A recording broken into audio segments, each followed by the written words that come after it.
Byrnecast.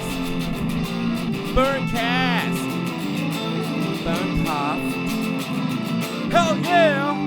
Alright, welcome to the Hello, test. Alright, we got a Byrnecast. Number 7 is coming to you. Test.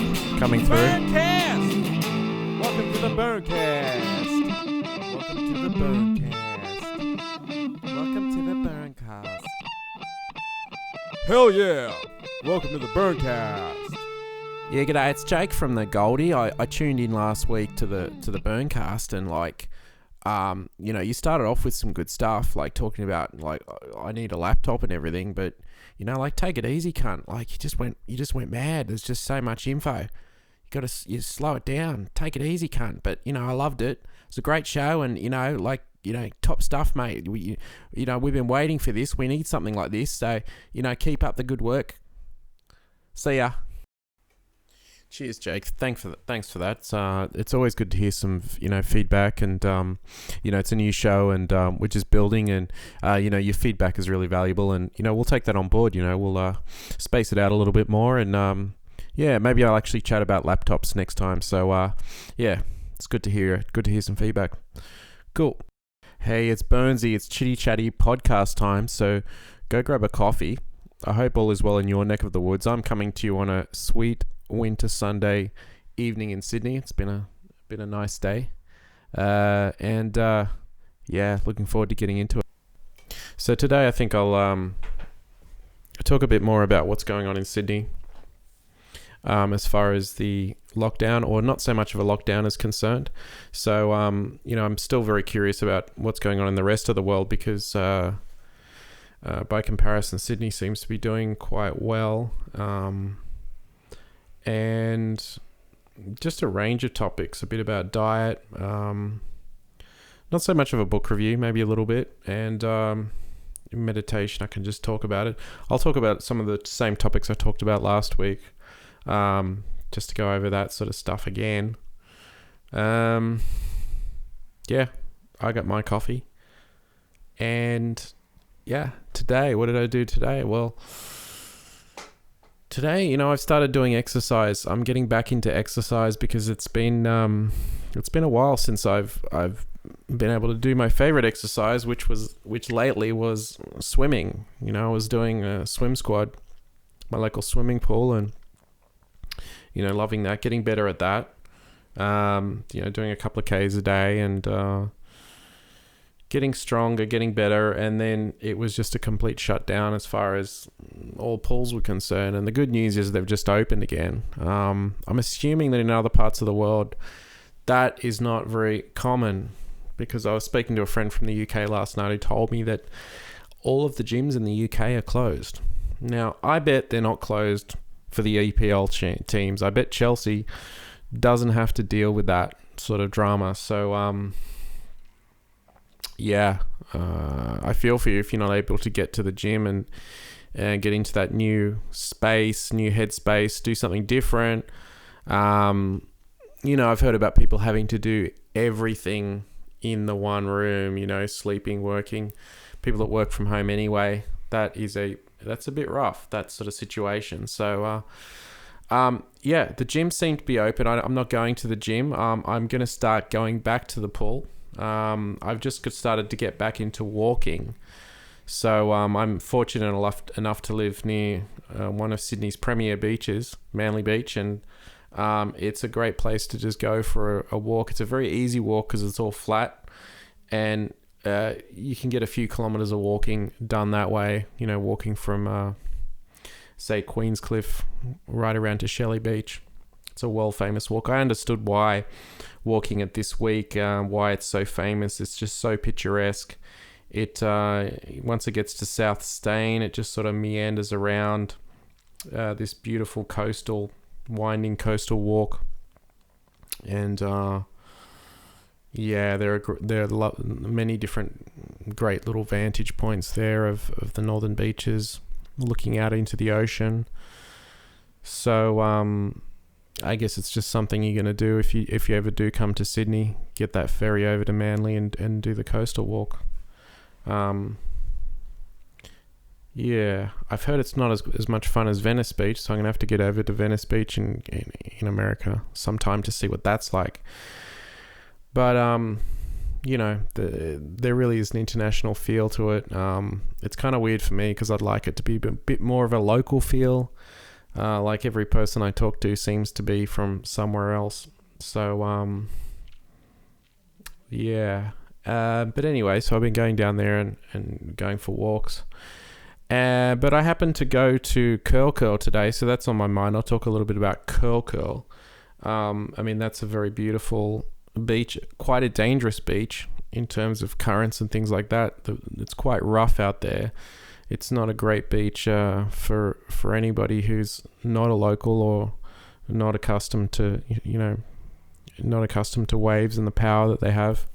It was about 3.5 feet today. It was about 5 feet around the rocks just near the south side of the beach.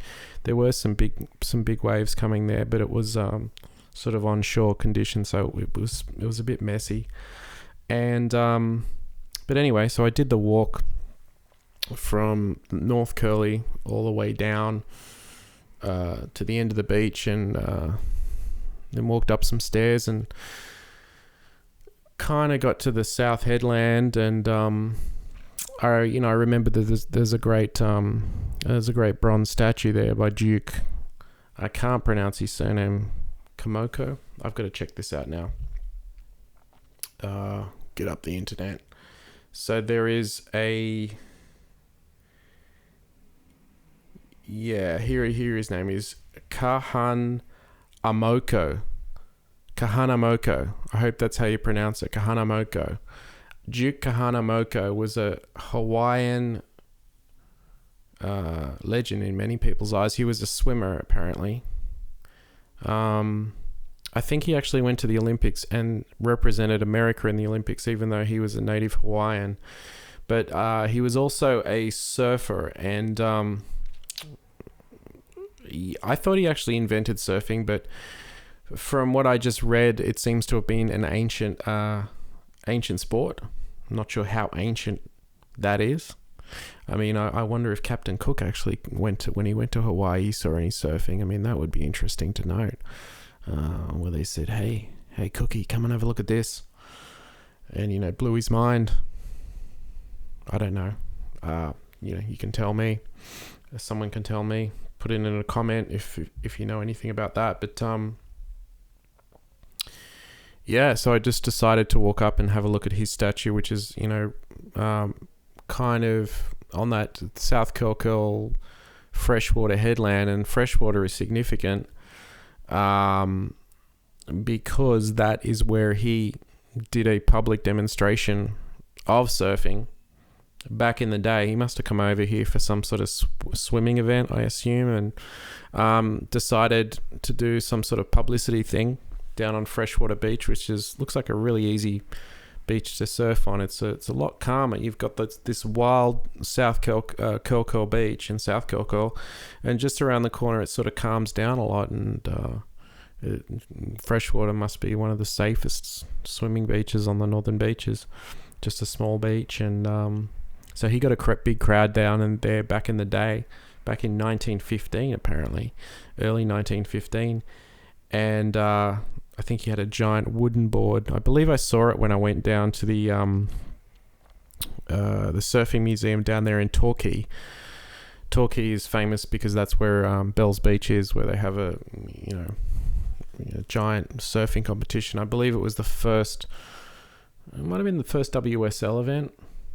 I think it was the first recognized world championship event, something like that. So Bell's Beach is sort of like the pinnacle of world surfing. It still is. It still has a certain special atmosphere. 2 giant bells. The headlands kind of look like bells. I guess that's where it comes from. It's a reef beach, quite advanced, quite difficult to surf apparently. I never tried when I went down there. I've been down there twice, but just sort of waded about in the water there, and just got the feel of it all. The second time was a competition. I couldn't go out anyway. And there was giant waves, which is the reason I went down for the second time. It was, When was it? Was it a year ago? 2 years ago? It was the giant swell last year. The one John Florence won. So, yeah, broken boards all over the place. Anyway, getting back to hardboard or freshwater. So I went and had a look at this statue. And I'm certain I'd gone and looked at the statue before, but I didn't realize that it was a kind of a celebration of all highly successful competitive surfers, and that they're all kind of memorialized there. And so it's actually a walkway, and then just at that the top section of it, next to the road, there's a giant bronze statue out of a rock of a guy surfing, and that's the man. That's the Duke Kahanamoko. So yeah, it was cool to discover that, and I have to say, I love that there's a memorial or there's a celebration of all of these surfers. I'm just not crazy on the actual design of it. They're done in mosaics, I guess, based on photos, and they just look a little bit messy to me. I'm not crazy on it. Sorry to the artist who designed them. A couple of them look really good, but yeah, I'm not crazy on it. And anyway, sorry, Thorn, can I come? Burnsy. Sorry, dude. Like, I'm in the middle of something. Can you come back later? No, I just wanted to say something. Can I come over to the microphone? Like, I just had a thought. Like this. You're talking about this bronze statue, and I'm like, yeah, okay. What do you want to say? Just say what you want to say. Yeah, so it's like a bronze statue. I was thinking, like, that's like, why is it a man for? And I go, well, that's because he was a man. His name was Duke. It's a historical statue. It talks about, it's there to celebrate that he came over and he was the first person to publicize surfing and stuff. Yeah, but it's sort of, I hate to say it, but it's a little bit, misogynistic. And I was thinking, like, the atmosphere at the moment, like, I just feel like, it should be, why not have a woman celebrated? Why?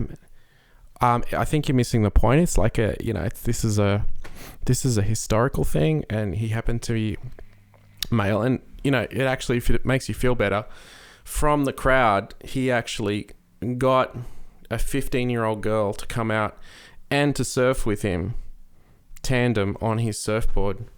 Oh, well, that's another thing. Like, why isn't she up there as well? Well, I mean, it's not really, she didn't do anything. She was sort of just like, oh, that's a terrible thing to say. How can you say that? Oh, you know what I think? I think it is misogynistic, and I think, you know what I think? Down with Duke, pull it down. Dude, you're being like, you're a fucking, like, what the fuck are you talking about? Down with Duke, pull it down. Dude, you're just gonna have to go now. Just get the fuck out of here, man. Like, for fuck's sake, you're embarrassing me, okay? I'm here to talk about a really cool monument, and you're just like, yeah, get out the door. Sorry about that, everyone. Sorry, fuck. It's this guy. I know, I feel a bit sorry for him. I let him. He said he wanted to use the bathroom, and then he said, "Oh, is it okay if I listen? I'm a big fan." And I'm like, and he did the testimonial last week, and all right, okay, yeah, I think he's, I think he's still on the gear, So, anyway, getting back to the Duke. Yeah, it's a beautiful statue, actually. You should, next time you're in Sydney or on the Northern Beaches, just check it out, I love the walkway. I like the mosaics. They're just, I wouldn't have, they're colourful. I like the colour of them, but I just wish there was a way to make, because I really want to see the surfing. It's sort of like these images that are broken up, and it just looks, some of them look good, some of them don't. I think the one of Barton Lynch and Pam Burridge and maybe Phyllis O'Donnell, those ones look good. But yeah, all the usual people that you'd expect to be there would be there. Barton Lynch has got one. Tom Carroll's is memorialised, and Damien Hardman's there in a very prominent position. 2-time world surfing champion. There's a whole lot of other ones like amateur surfers that I didn't really know too much of that are also there. So yeah, it's kind of cool. I enjoyed it. I enjoyed going and reading it all, and it was a good, and turned out to be a good diversion. The fact that it's sort of shielded with kind of bush foliage type of stuff meant that you kind of got away from the public, because it's a Sunday and there's people everywhere and there's people walking, and you just want a little bit of a peaceful, reflective time. Then it's cool. You can just go in there and sit down and just chill out, sit under the Duke. Happy looking guy, big looking guy. He looks solid. He doesn't look like a small guy. He looks like a muscly big dude, which maybe is necessary to carry what must have been a really, really heavy plank of wood. I mean, how the hell did he get it? I mean, that's did he actually bring it from Hawaii? I'm not even sure. I don't know how you get it down to the beach, but yeah, mate, it must have been organised before he even came down here. Someone agreed to transport it and to help him get it to the beach and all that sort of stuff. So there must have been some sponsorship involved. A really interesting era back in that time. We're talking about the same time as Les Darcy, and Les Darcy training down in the Spit, which is not far from the northern beaches, leading over to Mossman, and I think just prior to World War One as well. So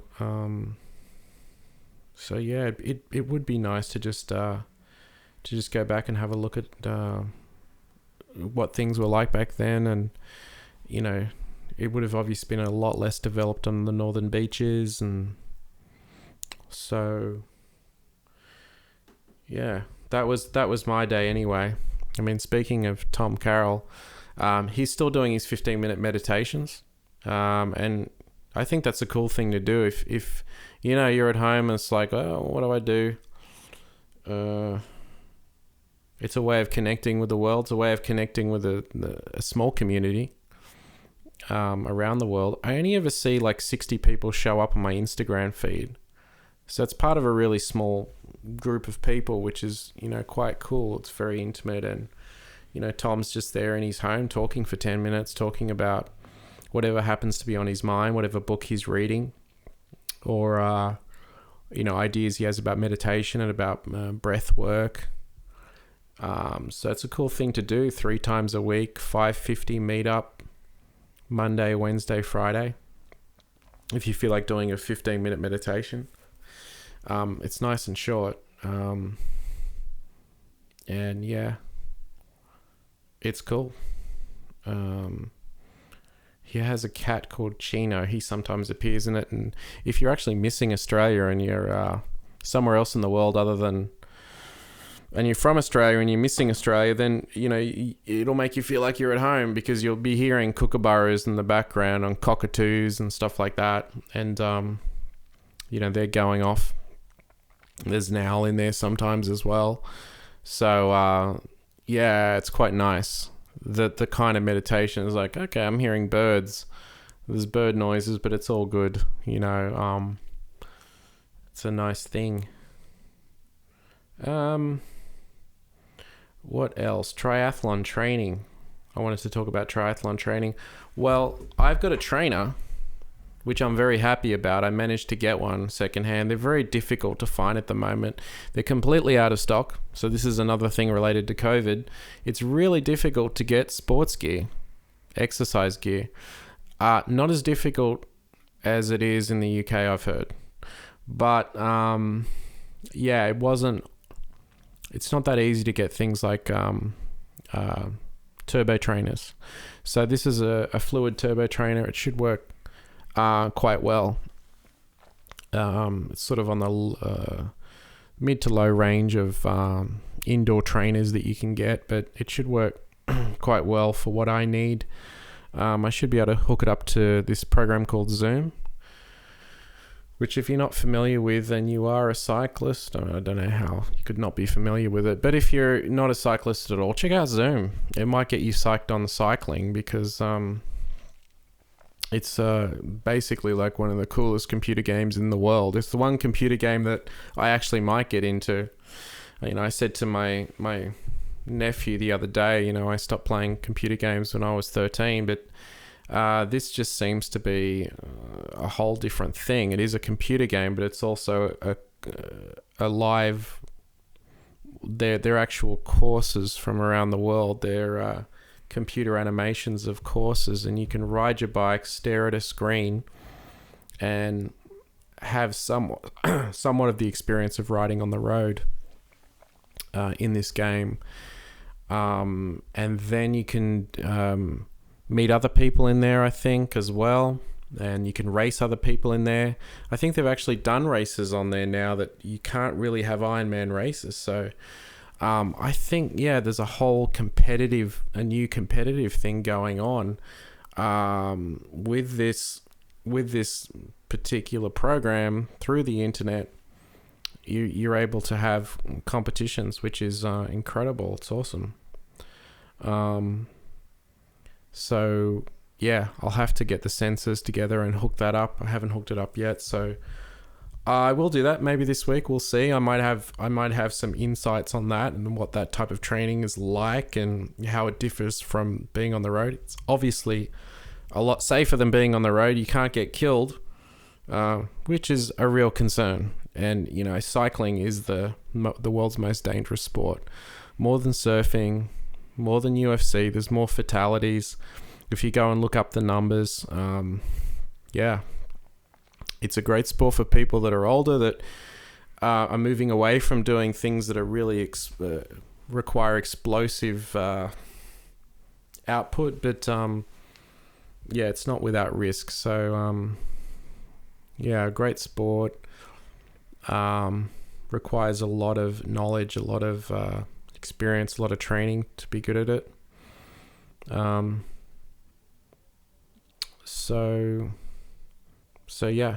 Apart from that, I will get into swimming again. I've just started walking a lot, so I'm building myself up with walking, some physio exercises to strengthen my legs. I'm strengthening up my shoulders at the moment, so that's awesome. That's positive. I was thinking a little bit about David Avocado Wolf this week, who, if you don't know, is a naturopath that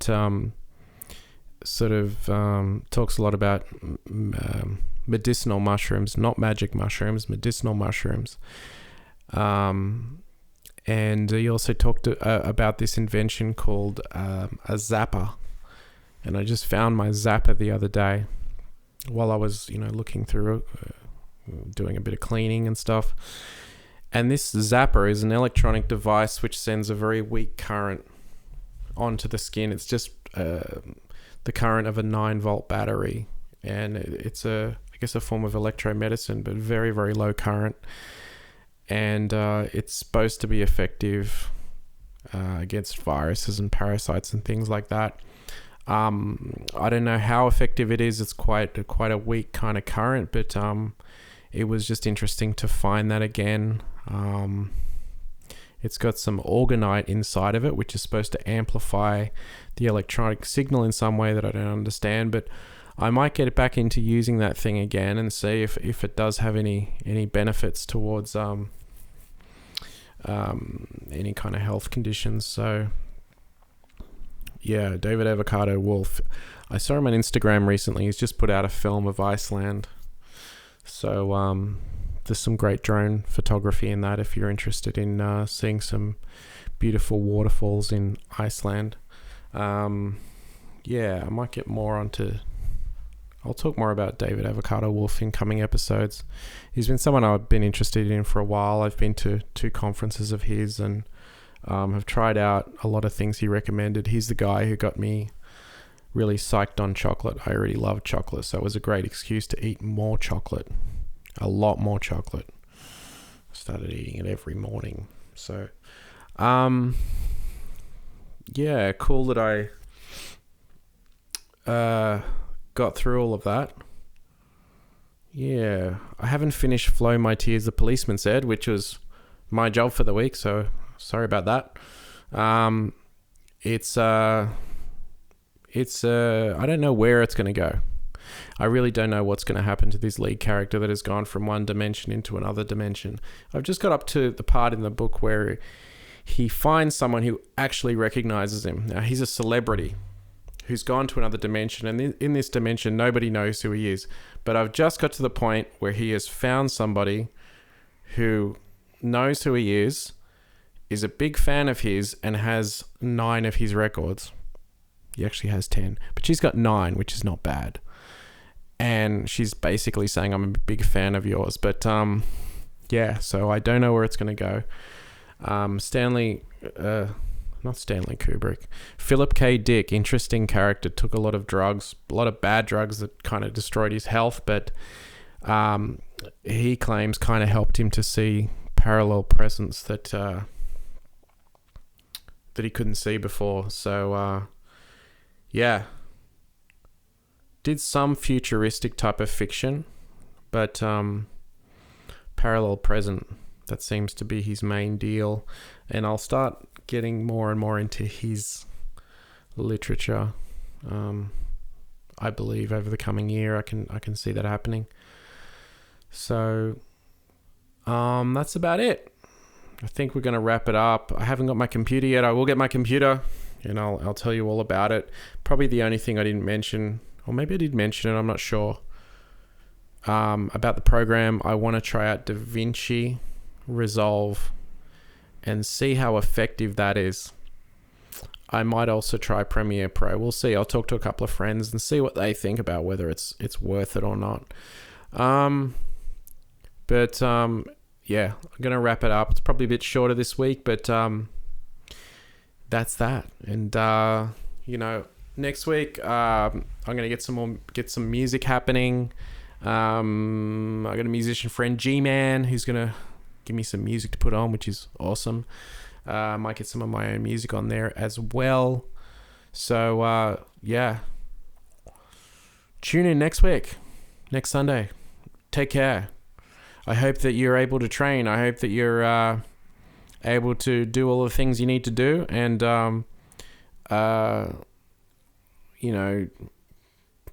be well, be excellent. Take care. Ciao.